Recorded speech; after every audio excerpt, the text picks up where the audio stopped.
আজকে আপনাদের দেখাবো ইউনিপিন ভাউচার ব্যবহার করার সব থেকে সহজ পদ্ধতি। আমাদের ওয়েবসাইটে ইউনিপিন ভাউচার অর্ডার করার পর যে কোডটা পাবেন সেটা এখান থেকে কপি করে নেবেন, এরপর রিডিম কোড অপশনে ক্লিক করবেন।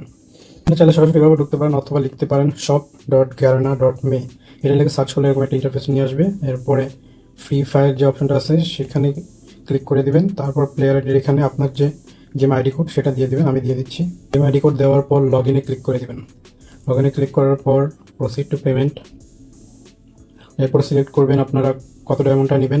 আমি যেহেতু 25 ডায়মন্ড নিব তাই 25 ডায়মন্ডটা সিলেক্ট করলাম। এরপর এখানে ফিজিক্যাল ভাউচার এটাতে ক্লিক করলে দুটো অপশন পাবেন। সামনে যদি বি লেখা থাকে তাহলে সেটা ইউনিপিন ভাউচার, আর যদি ইউনিপিনের সামনে ইউ লেখা থাকে তাহলে ইউপি গিফট কার্ড। তো আমরা দেখে নিব আমাদের এটা কি। আমাদের এটার সামনে যেহেতু বি লেখা তার মানে এটা ইউনিপিন ভাউচার। এখন এখানে ক্লিক করে দিলাম। ক্লিক করার পর সম্পূর্ণ কোডটা এখানে পেস্ট করে দিবেন।